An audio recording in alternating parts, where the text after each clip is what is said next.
Good evening. Oh, that's not tonight. Okay, this is the December 20th Board of Education meeting. Tom Chiappa, Here. Dave Crisafulli, Here. Pamela Dowd, Here. Jim McKenzie, Here. Sean Onmacht is not going to be here tonight. Heidi Sweeney is going to be a little bit late. Maura Dempsey, and I'm Lisa Glidden. Okay, let's stand for the Pledge of Allegiance. I pledge allegiance to the flag of the United States of America and to the republic for which it stands, one nation, under God, indivisible, with liberty and justice for all. Okay, as I call the meeting to order tonight, I'd like to have a motion to amend the agenda to remove item I from the consent agenda. This is a change order for capital project Phase 3, and there's something on it that needs to be corrected. So it'll come back at a future meeting. Is there a motion to amend? Thanks, Jim. I'll second. Either one. I'll let Diane make that call. Okay. Any discussion? All in favor? Aye. Opposed? Okay, thank you. All right. So, floor to the public, we have one speaker this evening. Sorry, I'm just going to go back to the old ones because I don't have the new one in front of me. It is expected that speakers will conduct themselves in a civil manner and will be ruled out of order for any statement that constitutes a direct threat against officers, employees, or students of the school district, or that is obscene. No personal attacks will be tolerated, nor should any speaker address specific district personnel or students by name or suggestion. Questions or comments concerning matters that are not on the agenda will be taken under consideration and referred to the superintendent for appropriate action. Members of the community may comment on any matter related to district business. The board president may request a brief description of the topic of the speaker plans to address. Any group or organization wishing to address the board must identify a single spokesperson. Presentations should be as brief as possible, and no speaker will be permitted to speak for longer than 3 minutes. Mr. Ekman. Jim Ekman, 113 County Route 1A, Oswego, New York. I'm going to do a short recap of what I went over the last meeting. I had gone to the district office to get some paperwork. I was called by the athletic director, told me I wasn't supposed to do that. We got into a discussion about it, and basically I said she wasn't doing the job that taxpayers were paying her for. Conversation ended. I get a phone call from the personnel manager from Oswego Schools. They said they wanted to set up a meeting between me and the athletic director and that personnel manager. I show up for the meeting. The athletic director's not there. This was the primary person that the meeting was for and about. They weren't there, said they were not going to be available. So I had the meeting with the superintendent, personnel director. It was 7 pages long, had 12 attachments. Took an hour. We covered all those items. That was on March the 3rd, 2022. April the 27th, I sent an email requesting any response to the actions that I had submitted to the district office. Didn't get any response to that email. Got a copy of that email if you'd like to see it. On May the 17th, I came and presented some of that information to the board. That information was handed out. Everybody got a copy. And the next day or 2 days later, got an email from the superintendent wanting a list of all of my issues and concerns because he wanted to make sure that nothing got missed in the response. June the 6th, I get a response. I get it certified mail, I get it email, and hand-delivered by a school driver in one of the vans. Had to sign for it to get it. That's the sequence of events. The last line in the letter says, if I have any questions or concerns, contact the superintendent, the personnel manager, or the athletic director. Since then, I have contacted all of them. The athletic director I met here at the meeting, the new one, I met at this meeting, asked for a meeting with that individual. Never happened. I've sent 3 emails That meeting never happened.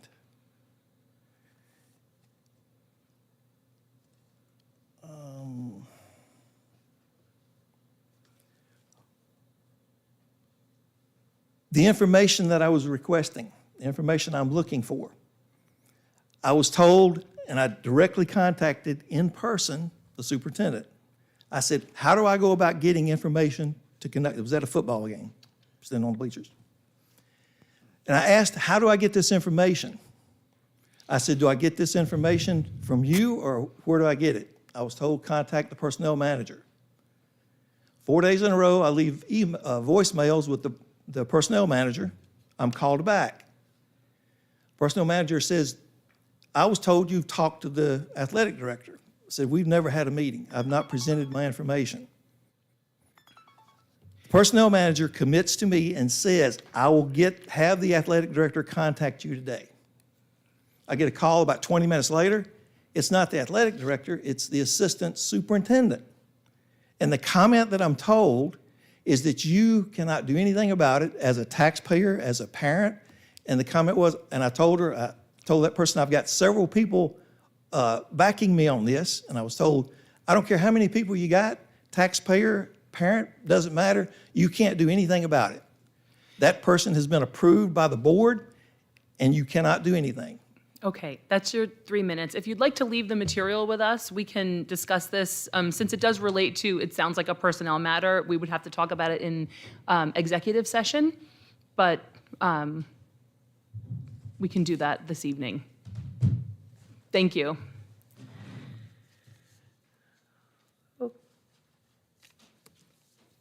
All right. Next up on the agenda is the superintendent's report. Good evening, Board. Good to see everybody back. We have a number of items that we would like to go through this evening and to share with everybody. As we are now, we're ending out a year, but getting ready to start a new year, but this is the budget time, so we have some things that we'd like to share this evening. Let me first start, however, I'd like to start by highlighting some great things that are happening around our community. We have a lot of wonderful things going on. We have concerts and events and activities at all of our schools. Today we had ugly sweater contests like going on around the district, and we had a lot of fun. I mean, our kids are just doing a great job, and I just want to thank our staff for all of their hard work and all their efforts in making this a really great season as we kind of end out this year. Also, though, I want to recognize some of our students. We have kids who continue to do really great things every day. We have some young ladies who are from our JV and varsity basketball team. I just wanted to, highlight them tonight because this evening, I think they deserve it. Our Buccaneer Girls basketball program recently hosted their holiday hoop shoot fundraiser, and all of the contributions were used to buy food and clothing and gifts for local families in need. 10 families, 30 children benefited from their efforts, and the players took some time to go out and shop and wrap gifts and deliver gifts to families, and their generous contributions brightened the holiday for many of our local families. And, often folks give out, but some people don't give back, and I wanted to just highlight these young ladies who have really done a nice job with giving back. And I don't know if we can give them a round of applause. I think they deserve it. Job well done. Yeah, that's a well-deserved round of applause for those girls. Yeah. So just wanted to highlight them tonight. So in terms of our budget presentation, so Nancy and I are going to share now some information around the budgeting process as we begin this whole piece. First, as we were working through goals, we pretty much have the same goals that we had last year and added a couple of things here based on what we heard at our last meeting. First, our goals are to, first of all, make sure that we present a budget, put a budget together that's fiscally sound, that is not excessive to our taxpayers, a budget that is flexible, providing for flexibilities within budget codes, foolproof, providing for emergencies should they occur, flowing, that it has enough cash flow available in state aid, in case state aid is withheld, and it's aligned. Our budget would be aligned to the district's strategic plan, and that it would also consider long-term planning efforts as well. I know you shared that at the last meeting, okay? Planning efforts and/or concerns. We all good with those goals? Are we still all good with that, everybody? Okay. Okay. And, as we kind of look at the budget, some major parts of revenue certainly we're going to be keeping our eye on, and they include state aid, and those aid pieces include foundation aid, transportation aid, all the aid areas, BOCES aid, all of those things we're going to be keeping an eye on basically over the next couple of months. Our pilots, so we have the IDA, the nuclear power plant pilots soon. We'll have to be back negotiating on the pilots for the nuclear plants. Certainly want to keep our eye on that, see how things are going there. And then the tax levy, what we will assess for school taxes, also known as the local share. So, one of the things that we'll kind of need to talk through and think through is what would you like us to go as we kind of move forward? So the last couple of years, we've kind of kept our piece in terms of the local share, the tax levy. We've kind of kept things at a 0%. But as we kind of move forward, and now that we've done some studying and looking at some of the different things that are happening in our community, right, we kind of want to think about where do you want to go in terms of the local share? Do we want to continue there, or at a minimum, or I think we should at least look at 1.5 or less, but certainly that's something for the full board to kind of think about. But so we can continue to keep it as status quo, or kind of consider another pattern. So we want to think about that as we kind of move forward. So some factors that are affecting the school budget that we are hearing about, we're going to talk about here for just a couple of moments. So first, increasing costs associated with meeting state and federal mandates. So every year, the state government gives us new things that are mandated. And oftentimes, those mandates are not funded. So we have to fund a number of those things. We don't know what is going to come down the pike this year, but we know that there will be some additional things that will be coming forward soon. Changes in state and federal aid. So, these are factors that certainly affect budget, right? The state, we know, is kind of thinking about what does it do in the near future. So everybody got, ARP and ESSER funds. We've heard that the state got, they got a good chunk of money from the feds. Well, they've used a lot of those funds. And so now people are thinking about, well, where do we go? What we had is not there for the last 2 years. So there's some things around that could affect school budgets, and we're keeping our eye to hear what's going to happen around that. Economic trends that affect the local tax base. We have escalation that's happening all around us, and so certainly it's a trend that we're thinking through. We have contractual obligations, which is certainly a factor that needs to be a part of our budget. We have bargaining units that we have contractual raises that we need to make sure that we're able to meet. Enrollment data and changes in our student interest in terms of programs that they like to see, and interest that staff would like certainly to bring to the students is certainly important. And then the calculation of the district's tax levy limit. We want to think about that and keep that in mind, as it is a factor. Board expectations around levy increase and percentage. What would you again like to see? And then our strategic plan, really important. We have 4 tenets that we're working on, and we certainly want to make sure that we're able to meet those areas that have been outlined in that strategic plan. Okay. Any questions on that? Everybody okay? Okay. Some concerns. Well, one that we also want to keep in mind is this whole piece around electric buses is coming quickly. So the proposal for electric buses from the state will require that all school bus purchases be zero emissions by 2027, and that all school buses on the road be zero emissions by 2023. There's some mix up there with the date, 2027, 2023. Nancy, you want to talk a little bit about that, just to clarify on that piece for us? Sure. So this is one of those unfunded mandates from the government saying that we are required to go to electric buses. The issue with, and it's a 10-year lease if we wanted to do it that way. Right now, the cost of electric buses is 3 times the cost of a regular bus. There are questions right now whether or not the buses can meet the demands of the mileage and the routes in some of our rural routes. And we also have issues with how do we build up the infrastructure in our transportation department. There are questions on whether the grid can sustain all of the new electric vehicles. There are issues with the size of the buses.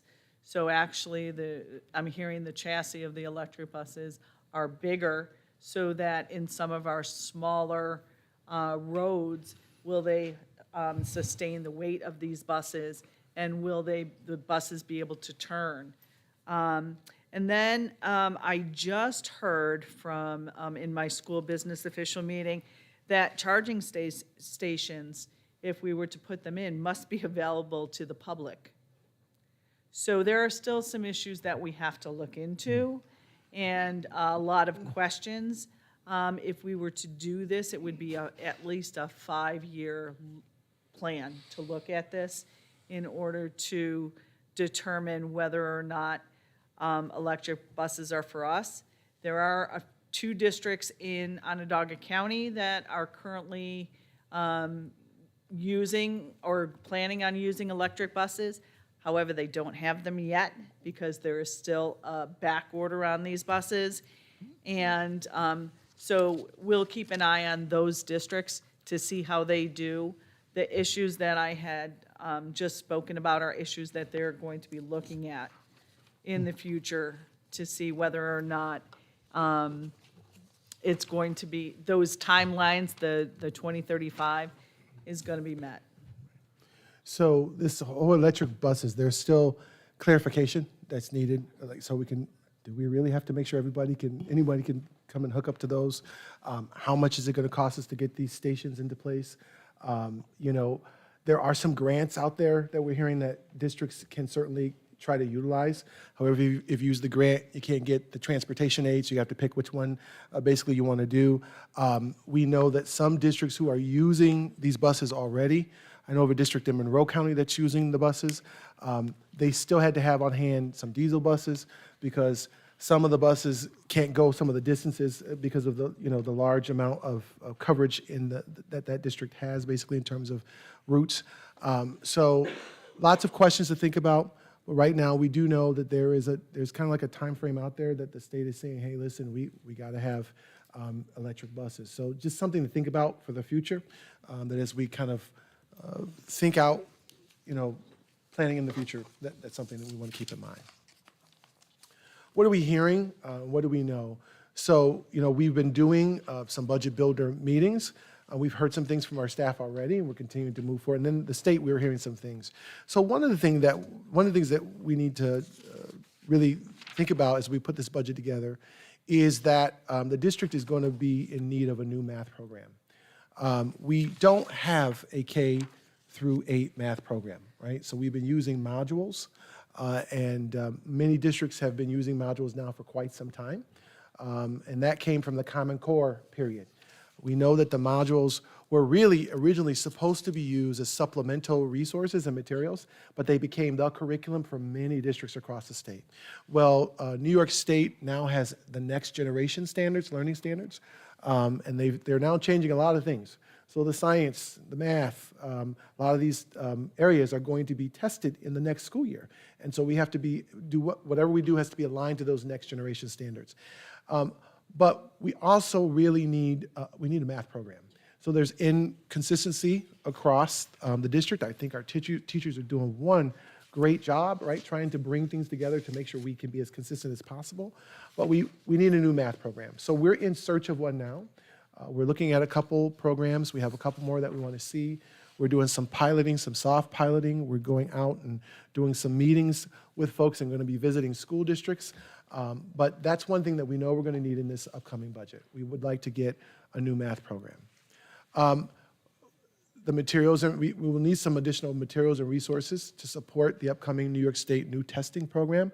We want to make sure that our teachers and staff have in front of them all the resources needed so that they're prepared with aligning their practices with the expectations that are going to be coming out. We will be beginning the process of negotiations soon around the nuclear power plant, you know, and that's going to certainly have some legal expenses to it. It kind of is what it is, but we are going to be working through that here shortly in the near future. You have already seen the building condition projected cost, and keeping in mind that projected cost does have escalation built into it, but you've seen that already. We talked a little bit already just now about electric buses. We're also hearing that state aid, not this year, but in the following year will probably be flat. So again, you know, what we're hearing is that, so everybody got ESSER ARP funds. The state got its money, and basically it used its money to pay all its bills off, which is a good thing. But it used everything, so it doesn't have anything extra now, basically. So they're already starting to say, well, this year we'll give people a percentage of increase, right? We're going to make good on our promises. So like those districts who weren't getting the aid that they should have been years all along, they had the lawsuit. We should still have that coming in but this is the final year coming up that's going to be given. But after that, people shouldn't expect these huge increases in aid, okay? So 23, 24, we're hearing already, probably going to be flat. ESSER 2 funding is going to end 9/30/23, so this upcoming year. It's about $3.9 million for us. ARP funding is going to end in the next year. That's about $8 million. And keep in mind that both of those, so those were grants like for over 3 years, and we've already kind of identified where that grant money was going to go.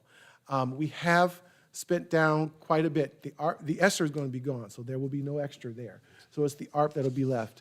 We estimate right now probably around $2 million plus will still be left there in that amount. Every year we've been using a bunch of those funds. The inflation rate as of November 22, 7.1%. And again, we have some contracts, labor negotiation unit contracts are going to expire here pretty soon. Okay. In terms of the school budget 101, so Nancy, you want to talk a little bit about that next document? And I enlarged that. I know it was hard to read this on the PowerPoint. Sure, and this is just a visual, just so that you understand what our process is.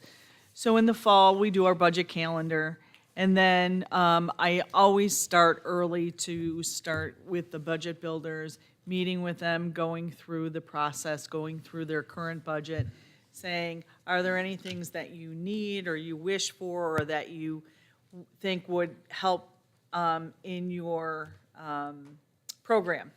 And they give me their wish list. Sometimes I will include a dollar amount in the budget on their wish list, but if it has to do with staffing, if it has to do with large dollar amounts, I wait until I know what the revenue is. And in the past, I have brought those things to the board saying, here is what was discussed in our meetings. 2 years ago, I believe the board had decided on a standard format for them to bring forward what they wanted. And then those budgets meetings continue. So just so that you know, so far I have met with the music department, arts and ed. I have met with the theater people. I have met with technology. I have had one meeting with curriculum, although that's a really large part. So I still have to have another meeting with Karen. Tomorrow we're doing all elementary principals tomorrow. All the elementary principals are next week. I thought they were tomorrow. Next weekend? Some of them, yeah, some of them are tomorrow's. There are some I continue with next week. So that process is going to go on. I meet with all of the department heads on their budgets.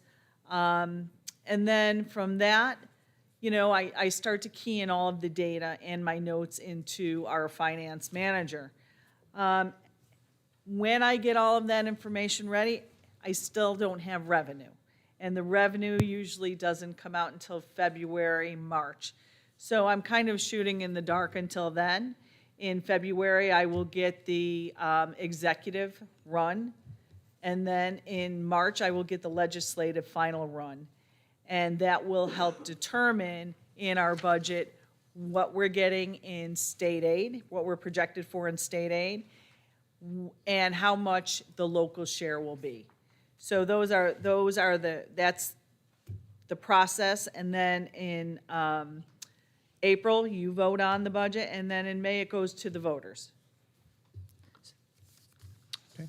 So, in terms of process, so we're going to continue to build budget, build the budget, per our calendar. We've been meeting all along around district goals and initiatives, and I'll be sharing at our next meeting some strategic planning initiatives. I think we just want to provide an update on where we're at with the strategic plan and make sure that board members understand what we're trying to move towards as we start to build the budget. We'll continue to look for the governor's state aid runs. We'll be working on tax cap projections, and Nancy's going to do some explaining of that in just a moment. Histories on revenue and expenditures we'll keep taking a look at and sharing out with the board. We'll keep meeting with budget builders, and we'll work through their needs versus their wishes list, verifying staff so that we have the right staff in place. And then we'll load the budget. The big piece is, as you know, every year we end up waiting for that legislative state run, which sometimes comes on time, sometimes it comes late, right? That's always the piece that kind of, we're ready, but yet we got to wait on the state runs. And then we'll determine shortfalls or surpluses as well and kind of adjust accordingly. So just wanted to make sure we share with you around foundation aid so you can see what has been happening with respect to foundation aid. Now, foundation aid, is that part of our aid package that's the largest part. It's based on the legal case that happened back in 2007 around equity for all students. So foundation aid involves the cost of educating a student. It looks at the different levels of student needs, the cost of living across the state, and then the varying funding capacities of a different district. So all of those things go into foundation aid. There's this formula that was put together, basically based on all of those different areas. So just to share, here's what we've been getting in terms of foundation aid. Nancy, if you want to just share a little bit about that slide there. Sure. So as you can see, in 2018-19, we received about $16.3 million in foundation aid. 19-20, about $18.7 million rather. In 2021, $18.7 million. And then here you see the big jump. This is where the formula started flowing and we started to get our aid. So in 2021-22, we received $22.9 million, and in the current year, $28.7 million. We expect one more increase next year, and then our foundation aid will become stable and flatten off. Right. And again, this is because of that 2007 case, basically. For the campaign for fiscal equity. Right, yes. So this is just one. Nancy, do you know, is that 28.7 million, are they like paying back years? Is that why it was such a Yes. jump? Okay, It so it'll go is. down for we next should year? have been- So the campaign for fiscal equity said that small city school districts were not receiving enough aid. They were pushing aid to other school districts. So what the lawsuit did was enable small city school districts to get their fair share. We have been underfunded for years, and this is just making up for that aid that we had not received in past years. So the new amount will be somewhere in the middle, probably. That's an important question, because Yeah, so, what that exact number is going to be, we're not sure yet on. We'll know very shortly, but it will be higher, we know, than what you saw the other 3 years before. thank you, right? because Lisa was just asking if it'd be lower. No. It'll be No. lower than 28, but higher. It'll be somewhere between 18 It'll and, be higher than 28. no, because 28 was including back years, right? It was, That they all have. So what they did is they stepped up each year payment for 3 years. oh, okay, okay. So we'll have a little more, hopefully, we believe. We'll see what happens, but it looks like we'll have a little more than what we got last year, but then after that, that's where you stay. Yes. Correct. Now, and the state could change their mind at any time, but that's what we expect to happen. Tom, yes, they could. Tom. Okay, let's go with that. No, I was just going to say, yeah, the formula which had not been utilized before, we were consistently underfunded, like Nancy was saying before. And so you do get the 3-year jump, 1, 2, 3, and it's just speaking exactly to what you're saying. But I think this is important, and also I think when we talked about getting Rick Timms in, to adjust how we adapt to this influx of money and adapt the budget going forward, because all of a sudden we've gotten this larger influx over these 3 years. Now it's going to flatten out at either, I'm assuming, though I don't want to because it's a state, we may get that 3% increase that used to be given year over year, but we may not. So it'd be a good way to adjust how do we utilize this going forward. Okay. So the foundation aid changes have certainly been helpful for districts, along with the ARP and ESSER funds for the last couple of years, especially to make up for some of the challenges that we've been all facing. In our case, it's been very helpful. So here you can see how, with our budget and our tax levy, how things have been affected, right? So in blue, you actually see the tax levy, right? But then in red, you actually see what it is costing us, the changes in terms of what's happening with our budget each year. Now, this last year, I should certainly put in the caveat that we had a little different issue with our budget last year, and that was the soil remediation project. So the budget should go down. It would be going down, a little bit there, but you can see the changes. So you see like those last 3 years where the blue is, pretty much flat, right? The taxes did not go up, but the cost of doing business is going up significantly. Nancy, you want to share anything on that slide? Sure. So you can see that as our budget has gone up, the tax levy is not a large supporter of our budget. Basically, it's the increase in foundation aid that we've gotten over the last few years, and it is also our pilots. Just so that you know, our state aid is 46% of our budget. Pilots are 26% of our budget, and the tax levy is about 27% of our budget. There's 1% for all other things that we have in there, refunds, miscellaneous revenue that we get in, and that's about 1% of our budget. But you can see clearly from this slide that, I know that taxpayers think, well, we're paying for all of the budget. Clearly, they're not. They're paying for a percentage of the budget, and that is a small percentage. Okay. All right. So in terms of our budget, we have, of course, there's three parts: the administrative, the capital, and then the program portion that we will dive into here over the next couple of weeks. And the administrative budget covers all of these items. So, what happens in terms of Board of Education, the district clerk, the meetings, the district meetings, the chief school administrator, business administration, auditing, treasurer, tax collector, purchasing, fiscal agent, legal, personnel, records management, security, central storeroom, central mailing, central printing, central data processing. There's BOCES administrative costs, curriculum development and supervision, supervision of special programs, supervision of regular schools, in-service training. And I read all these out loud because I know that people are watching, and oftentimes they think this is just the administrative cost in terms of it for administrators. It is not. All of these other things are included in that portion of the budget. And then we have the capital section of the budget that looks at school bus purchases, debt service, all of our facility costs, with salaries, benefits, service contracts, maintenance supplies, equipment, and utilities. And then under the program portion, we have all salaries for instructional staff, supplies, benefits, including health, insurance, dental, workers' comp, payroll, and Medicare taxes, TRS and ERS, and unemployment. And so a number of items in those three sections of the budget. One of the things also that we're going to work on in this budget is we want to really make sure that we can have a budget that's tax cap, aligned with the tax cap, right? A lot of people hear the tax cap and they think 2%. But for some districts, that can be higher or less. And so just want to talk a little bit about the tax cap so people understand. Nancy? So as Dr. Calvin said, the tax cap formula, it's a very complicated formula.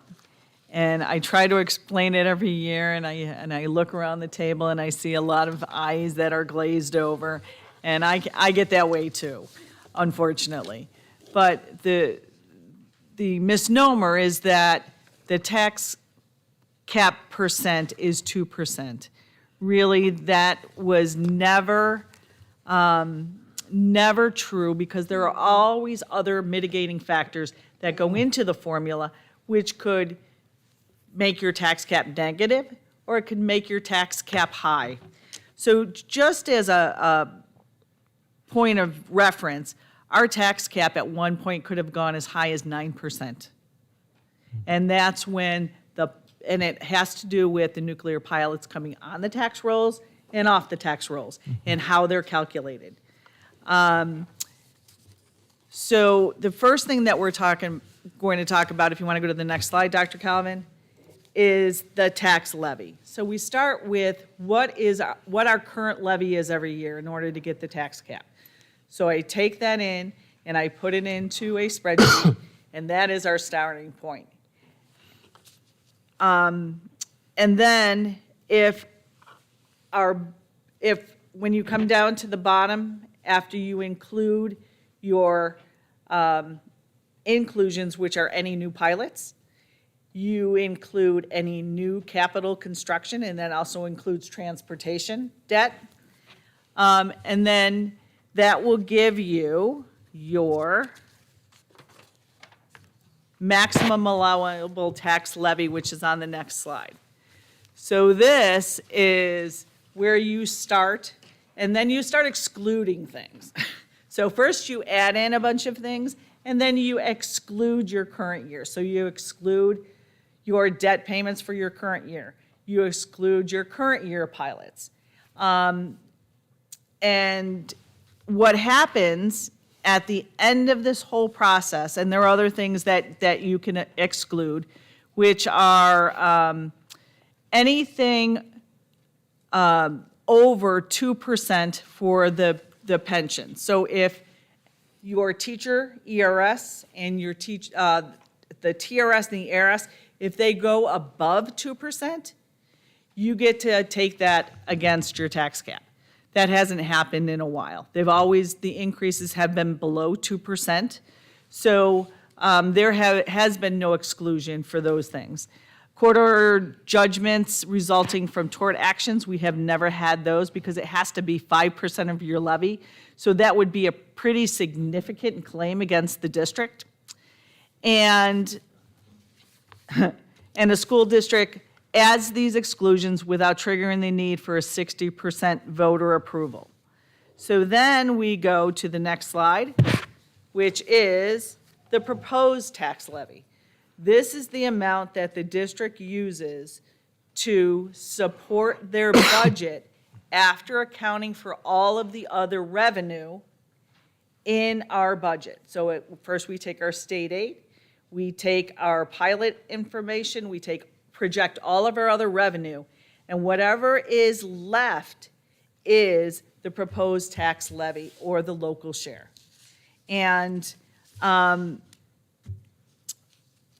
if the levy limit is less than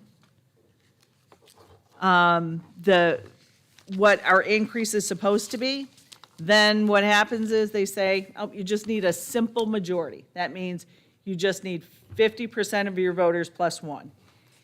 If the tax cap exceeds what it is supposed to be, you need a supermajority in order to pass the budget. That means 60% of your voters have to vote on it. We have never gotten to that point where we have needed a supermajority to pass our budget. So actually, that's a good thing. On the next slide, so this is our visual. And I know that it's very hard to read, I but put a copy, so Yep. on the back of that big sheet, I blew it up for you all so you could see it in a different form.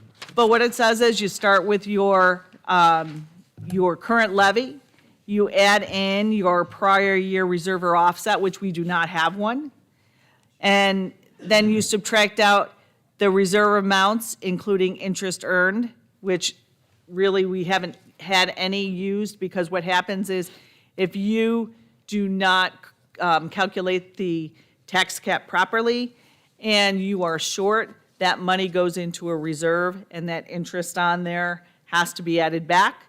Then all of that information is multiplied by the tax base growth rate factor. This number is given to us by the comptroller's office. We add in pilots receivable, subtract out capital tax levy, exclusions minus the torts, which we never have, and then we multiply that by the allowable levy growth factor. And it's anywhere from 1% to 1.02%. That figure is also given to the districts. You subtract out pilots receivable for next year, and then that gives you, simple, your tax levy limit. So, as I said, the 2% is not the 2%. There are so many factors which can affect what it is. And just so that you and the community understand that it can fluctuate, and it can fluctuate from year to year based on those mitigating factors in the formula. Any questions on that? Okay. After 20 years, I get it. I'm glad. Okay, very good. So we'll certainly be working on that as we kind of work through the budget as well, too. Wanted to just share that information with you. All right, so in terms of next steps, we're going to continue those budget building meetings. As we come back to the next meeting, we'll share the capital budget presentation. We'll provide information to the board as we receive it in terms of state aids, revenue information, negotiations, whatever. We will certainly keep the board in the loop as to what's happening. And we're also going to come back in our next time to talk a little bit about our strategic plan and just share a little overview of what's being worked on and where we're headed in terms of the different, tenets of the plan, the 4 major tenets, so that you'll know what we're trying to do in terms of as we work through the budget. Does that make sense to everybody? Everybody good? Okay. All right, so any questions at all on that at least? Tom? I just have one question regarding the electric buses. Did we apply for the Clean Bus Program, or do we have to be accepted into that part of the EPA? Were we aware of that? I'm not aware Do you of know? the Clean Bus program. I No. don't know anything I know about it that. was some I know federal that- monies that they put out, and I didn't know if we could even still access or if we'd be eligible to access. I know that Tom Gunn, the transportation supervisor, did apply for something, but I'm not clear on whether or not it was. The Clean Buses yeah, program? that program, but I can follow up with him tomorrow. There are a couple, we are hearing, at least from the superintendent's group, that there are a couple of federal and state grant programs that will be coming up here pretty soon that we certainly could access. So as we hear them, we'll certainly share them. And the only thing that we've heard, though, is just districts need to keep in mind, so if you get grant money, you use the grant money, but you can't double dip. You can't use that plus get your transportation and want it to be aided. The grant money that's out there is not also meant to cover all of the costs. Maybe you will take a certain section, like the electronic charging stations, right? Or you may have some infrastructure need that needs to be put into place to handle the electricity that's flowing, right? So it's not meant to do the whole program, but it's meant to do some. I do know of, like I said, 2 districts, one up near the Adirondacks and then one in Monroe County that currently they have the buses already on the road, they're using them. And it's great because we get to learn from what they're doing. But both did get some startup grant money. One got it for the electrical port stations, basically. So as we learn more, we'll certainly share more out. Okay. Thank you. Yes, absolutely. Okay, the last thing, separate, oh, I'm sorry, I didn't see you over here. Oh, that's fine. I Sure. do have some clarifications here. The idea between foundation aid and state aid, there were a couple slides where we were talking about foundation aid plateauing, and then we saw a slide talking about our state aid. Are those the same thing? So state aid is, when we say state aid, it involves a number of different categories. BOCES aid, transportation aid, foundation aid, give me some other categories, book aid, I'm making them up now, but textbook, yes. So there's different categories, right? The foundation aid is the biggest category of aid that you would get. That's the one that really makes the big difference, right? And that's the one that we think in the future will basically plateau, right? That's the major one. That's like, for us, it's like $28 million. So that's the one that we'll see probably just kind of plateau out. Don't know about the other categories yet. And this is the one we were speaking of when it was originally presented, and it was said that, was it going to go down? No, it will go up before it plateaus. For next year, Okay. yes. Do we that's have good. an idea what that might be? No, as even we a kind of guesstimate? shared, we don't know yet. So Okay, so if we'll- we went from 18 to 22 to 28, that's a 4 and then a 6. if we get conservative and even say 3 or 4, even 3? I wish I could give you a number. I don't know exactly, but soon we'll get state aid runs that will share that with us, right? Wonderful. So that does tie into another thing that I want to make clear here for my own and for anybody watching. When we had the slide that talked about the federal COVID money, the ESSER money, the ARP money, when it says one's going to end the end of September. this year, one's going to end of the next year, that $13 million total there, that's not like that's disappearing from this year to next year. That's been funds over multiple years of Yes, which. 3 years. Right, the impact on this year to next year may only be $2 million. So if our foundation aid goes up and we lose that, we might even break even or be a little bit above, possibly. Possible, yes. Sure. Okay, wonderful. So that's good to know because, again, by looking at, somebody might look at the 13 mil and go, oh, how do we make that up in 1 year or 2 years? And it's not that we have to do that. Okay. So I guess my last thing is just a question of, you spoke of, Dr. Calvin, about talking about our local share, our tax levy. Do we want to do status quo? What's the board's wishes? When should we have that discussion? Well, we can have it whenever the board wants to have it, right? So I would say I think, first of all, maybe my suggestion, let us go over the next presentation with the board where we start talking about the strategic planning and what's coming down the pike, what we'd like to see happen. And then I think maybe then you all at least you'd have information from us, and then you can kind of make an informed decision is what I'm thinking, and have that conversation. We're open to that whenever you want to have that discussion, but maybe it would help to give that information to you all. And just if I could just back up, so you're right. The full 13 million you don't have to make up in 1 year, right? I think I said earlier that it's like the monies have been already allocated over a 3-year period. So it's about a 2 million plus amount that we'd see go after 2024, basically. So yeah, you're correct where that's concerned, okay? Okay, well, I'm just glad to hear that maybe the foundation aid could make that up.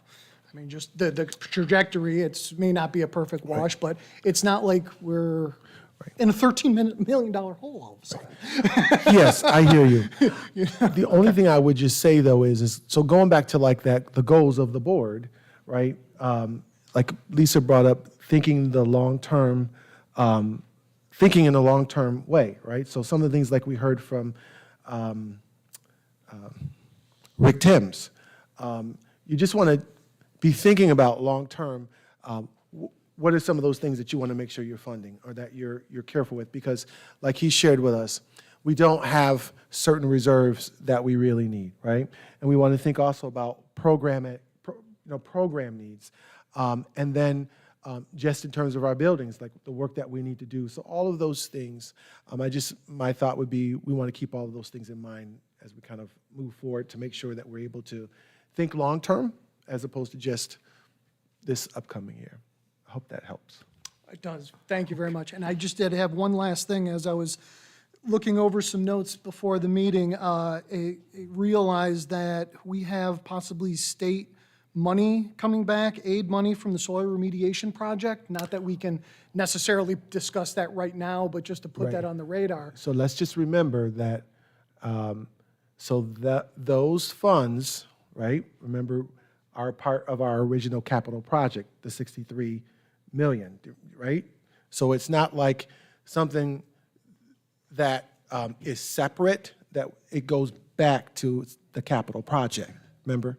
Okay, so when that aid money comes back, the $2.9 million, that's we had the going to go discussion of general directly fund versus into the capital the project. capital project. Yes, remember all that conversation? Okay. General fund versus, it was to go back, not to be extra that we use separate, right? So your work needs, that 63 million would need that back. Does that make sense? See, okay, I will have to go back and look at it because my recollection is I wanted the entire thing to come from the actual 2018 capital fund project because that was the thing, and we were told by the state we had to spend our own money because it was an emergency project. So it's part of our own budget. For the local share, not for the aid reimbursement, not for Okay, what was so when coming we paid back the by aid. $3.3 million to have the soil remediation, that didn't come from this budget's general fund. That came from the 2018 capital fund project. Yes. Okay. Okay. Great, thank you. Okay. Okay. One separate piece we also want to make sure that we talk about, and that is the Minetto playground update. Wanted to share a little bit on that because we did have some questions around it. And so just a reminder, in the late spring last school year, if you recall, towards the end of the year, we had some questions about the playground, right? And that was, hey, we're trying to raise money, right? But could the school district consider helping to pay for some of this fund, because it's pretty, it's an arduous task, right? Especially that particular playground, because it requires specialized equipment, right? And so as of today, we know that the group, when I say group, the parent group has done a great job with raising funds, right? They've done a lot of fundraising. And we've also gotten a donation from the Shinneman group. And the thought is that we would match, right, that piece around the Shinneman group. If you recall, we had that conversation.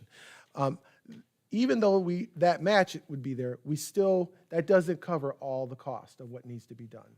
So when we look at the full price of what still would be outstanding, it's $141,000. Now, we have been trying to think of and brainstorm how we might be able to do that with current funds, with our current budget, or what do we do? We've been looking at different things, or recommendations to bring back to you. One of the thoughts that we have been investigating, if you'll recall, I talked last year, well, some of you weren't on the board, but last year I talked about how really, I've normally seen playgrounds being done as a part of a capital project, right? The benefit in that is that you get continuity and consistency across your district, but also, we don't have disparities in terms of playgrounds, right? But the other part is that you get aided, you get money back, as opposed to spending for the playground and get nothing back, right? Wherever you possibly can. So, we've been checking to see, hey, is there a way to get some of this aided? Could we include it in the current capital project? Is there something that we could do? And we really haven't had a plus answer on that at this point in time. So this parent group has certainly been working really diligently, right? They've got a good number of funds, but we have an additional 141 to complete this work. So we have some money from a number of organizations. And the question is, what are your thoughts, board? I mean, we believe that we can keep looking through this and find something. And what it's going to need to do is we'll need to transfer into like a capital line. We're going to look through everything and see what we can find in our lines and bring that back to you. But the question is, where are you all at with this, basically? What are your thoughts on it? Did the district give funds to Frederick Layton and Fitchie Park for their playgrounds that their family groups certainly fundraised for and went out and looked for donations? No, we did not. So how is that equitable? Well, go ahead. Just So, questioning. yeah, I mean, if I can, long before I was on the board, I actually wrote the grant to get the Fitchie Park playground done. I think my position is the district should be including playgrounds in. That was a lot of work. And if it weren't for my position and being able to use the research foundation to get the money through the research, it would have not have been possible. And I don't want the Minetto playground to pay the price for other playgrounds having already been funded by other sources. I think we should maybe start with Minetto, and then moving forward, we should always include playgrounds, because they have a life, right? Like, they have a lifespan. And I think we should include playgrounds in future capital budgets, because they're actually, an important part of learning as well. They're an extension of the learning. That's Yeah. correct. I'm not disputing that. What I'm disputing is, I don't dispute that they're the extension to the education, that they're certainly needed on the school grounds. My problem is we have two schools, parent groups, that solely worked on their own to put playgrounds, and now all of a sudden, So to be clear for Fitchie, it was not the Home and School Association at Fitchie Park did do some of the initial fundraising for it, but it was mosely through the Oswego Renaissance Association. is because there were no community parks in that whole entire neighborhood. There was a whole other, yeah. Can of worms. I but get that. The school district did actually, we have to get together on this because this is the last part of the reporting we have to do now that the project is done.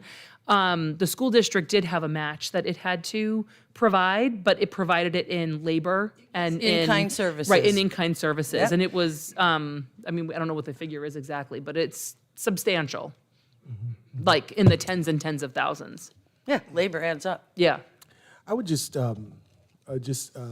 so I hear you. I mean, right, I have no problem helping them if we have the money. Right. But where are you going to find the money? right. And That- if that's the key. current capital project, we're already running thin on what we already planned to do, are we not? Right, and I think we can't include it in the current capital project because it was not It was part of never it part and it of it wasn't in the- approved by in the voters. beginning. Right. Well, that's the part we're looking at. So doesn't look like we can, but we've been told, take a look at your fiscal, talk with your fiscal advisors, look at the language that was put, in. So we need to talk with our lawyers to kind of see if there's any wiggle room there at all. But right now, does it look promising that that's going to work out? No, it doesn't. So yeah, I mean, we'd have to look at, areas in the current budget that can be transferred over to a capital line to do this. I would just say one thing, though.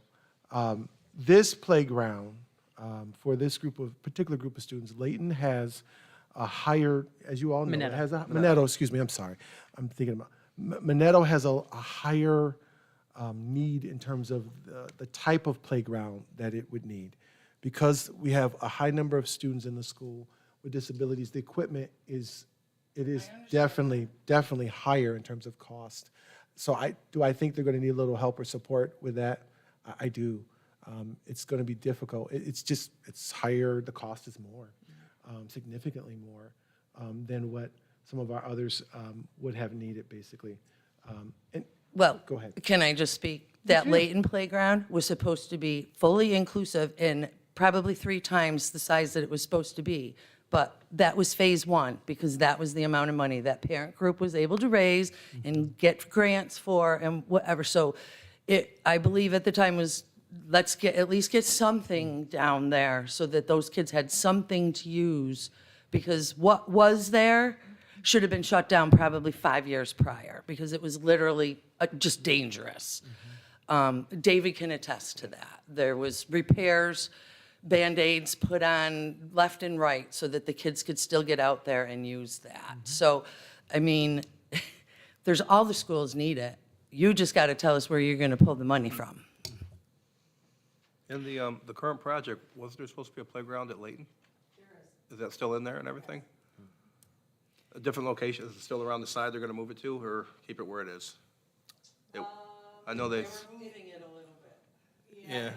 There has been talk about it moving to a different location on the campus, but that hasn't been decided. Well, do you know what phase that's in? I don't. No. And it fits you, I think the ones that all the parents fundraised for was a smaller one on the Yeah. side. Yeah, Yes. it was a separate one, yeah. Yeah, but like Lisa said, she got the Renaissance in a grant, helped the newest one. The big one, right? Yes. Yeah. That's why I say the newest one. Yeah. Right. So we have one playground right now that's already included in as a part of our project. And then we It's have, included to move it. No, no, Or is it new one. improving it also? Thank you. the whole new one. so the district is already paying for one, but yet this other one we're not paying for at all. So where are you finding the money? Well, That's all I need to know is where are you getting the money from? so we can bring that back and share that for sure. But I just wanted to kind of have this conversation out there because I know there's questions that are circling Yeah. out there community-wise. We'll come back on that one. Yeah, so, I'm sure Nancy is very adept at the budget, but like, for example, the onboarding person was in the budget starting July 1st, and we didn't hire them until October, right? You know what I mean? So like, I'm sure we have some, but I would also just like to go on record saying, let's be really careful about digging anywhere in the future near Layton, given the soil concerns. That process will definitely be. Okay, yeah, definitely just so that, you know. Yes. Okay. Right, right. So we can, we can go in, look in, find, this, and then bring ideas back to the board to consider. You don't have to make a decision certainly tonight, but we'll bring you some feedback, some things. We're going to talk, and then we'll find some ways to, bring back some ideas for you around funding and kind of go from there. Would that be all right with everybody? Okay. Jim? If we find it in the current budget and put it into a capital, just change it to a capital line, is it still aidable? No. So it's aidable if it becomes a actual capital project that's voter approved, or you'd have to do it that way. Yeah. It will just go into an equipment line. Okay. Any other questions? Okay, we'll bring it back, okay? All right, board, that's all we have. Thank you. All set. Okay, thank you. So next up is our consent agenda. We have A through H. It's the Special Education Board Report, November reports from the treasurer, OHS Extra Classroom report, MD&A report for November, District Financial Report, OMS Extra Classroom report, MD&A report for November, District Financial Report for November, and the Budget Status Report for November, as well as the minutes of our last board meeting on December 6th. Is there a motion for the consent agenda A through H? I'll make the motion. No second. Okay, thanks, Tom and Dave. Any discussion? I just want to remind the public that we get this information ahead of time. We're not just looking at something on a piece of paper and voting. We've had it, we've looked at it, we've asked any questions that we had of it before it comes tonight for our vote. Thanks, Pam. Okay, all in favor? Aye. Opposed? Okay. We have nothing from curriculum tonight. Personnel, Bob? Good evening. Under items A through C are professional staff recommendations, so items A through C as presented. Make the motion. Okay, thanks, Pam. Second? I'll second. Thank you, Tom. Any discussion? All in favor? Aye. Opposed? Okay, go ahead, Bob. Okay. Items D and E are support staff recommendations as presented. Okay, can I have a motion for D and E? I'll make a motion. Thanks, Heidi. Is there a second? I'll second it. Okay. Any discussion? All in favor? Aye. Okay, and items F through H, which are substitute and temporary employees, as well as extra compensatory position recommendations. So items F through H as presented. Okay, is there a motion for F through H? I'll make the motion. Thanks, Pam. Second? I'll second. Thank you, Heidi. Okay, all in favor? Aye. Opposed? Okay, thanks, Bob. Thank you. All right, next we have finance with Nancy Squares. A is our contract with OCO for the runaway and homeless advocate position, as presented. Is there a motion for A? Make the motion. Second? I'll second. Thanks, Tom. Any discussion? This, Nancy, was this Ned originally? Yes. Okay. This is an awesome, this is helpful to the students in this high school. I've witnessed it with my own eyes. This is something that's much needed, and it works. All in favor? Aye. Opposed? Okay. And B and C are donations as presented. Okay, is there a motion for B and C? I'll make a motion. Thank you, Heidi. Second? I'll second. Thanks, Tom. Any discussion? Thank you all so much for your donations to help our students succeed. All in favor? Aye. Aye. Opposed? Okay, thank you. Thought I saw Maura come in. Oh, sorry, you moved, okay. Sorry, Maura, did you have anything you wanted to share with us tonight? Is it okay? I just wanted to say happy holidays, everybody, and also good job to everyone who's had their holiday concerts, and good luck to everyone who will have them soon. And also, we had the student council at the high school had their visits to elementary schools, and it was so great to have them be back in person finally, and the students loved them. We've heard great things about them, so yeah. All right, thank you. Are there any items from the board tonight? Well, I'm just going to piggyback a little on more. I had the opportunity to attend the orchestra concert Friday night, and it was fabulous because that was the first full concert since the holiday concerts of 2019. Those kids have worked hard. Teachers have worked hard. It was just fabulous, and it just made me feel so good to be able to be there and see it, and they did such a great job. So, kudos again to those hardworking orchestra. And there was band members too, because there's a little combine. They do some double work there. So thank you all. It was fabulous. And I am so looking forward to tonight's chorus concert, because that's mixed. High school and middle school will be there. Any other? Okay, so I think we have a need for executive session tonight. To discuss proposed or current pending litigation and details of medical, financial, credit, or employment history of a particular person or corporation, or matters leading to the appointment, employment, promotion, demotion, discipline, suspension, dismissal, or removal of a particular person or corporation. Sorry, I just wanted to make sure I read the right language. Right, Okay, I want to get the language right. Okay. Trying to read that. Thank you. Okay, so is there a motion to move to executive? I'll make the motion. Okay, second it. Heidi seconded it. Will there be a need for a vote after? No. Okay. no need for a vote afterwards. All in favor? Aye. Opposed?